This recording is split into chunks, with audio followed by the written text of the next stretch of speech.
Hey guys, সকাল সকাল আজকে তাড়াতাড়ি উঠেছিলাম কারণ আজকে ভাইয়ের আইব্রো ভাত। কারণ তোমরা জেনেই গেছো কবে বিয়ে, তোমরা দেখেছো আগে শপিং করা শুরু হয়ে গেছিলো অনেকদিন আগে থেকেই।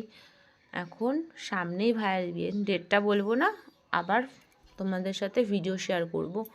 সকাল সকাল বোন চলে এসেছিলো, বোন চলে আসার পর কয়েকটা ছবি তুলে নিয়েছিলাম। বোন বলছিল চল ছবি তুলি আগে, তারপরেই শুরু হয়ে গেছিলো রান্না বান্নার পর্ব। আজকে প্রায় সবই আমি রান্না করেছিলাম, মাছ থেকে শুরু করে ডিমের টেবিল আজকে নতুন বানিয়েছিলাম। ডিমের টেবিলটা কিন্তু খেতে দারুণ হয়েছিল।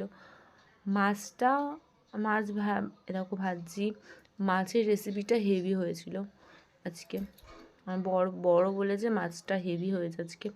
তারপরে এই একটু ফ্রায়েড রাইসটা করলাম। ফ্রায়েড রাইসটা আমার বর করেছে। এই আশীর্বাদ পর্ব চলছে, আশীর্বাদ পর্ব শেষ হয়ে গেলেই খাওয়া দাওয়ার পর্ব শুরু হয়ে যাবে।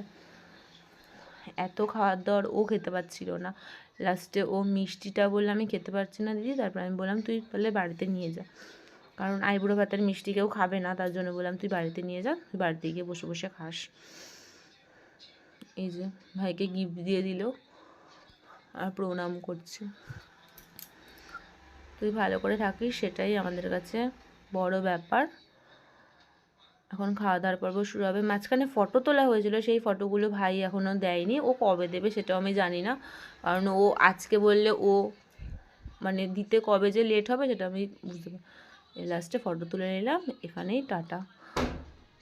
পরের ভিডিও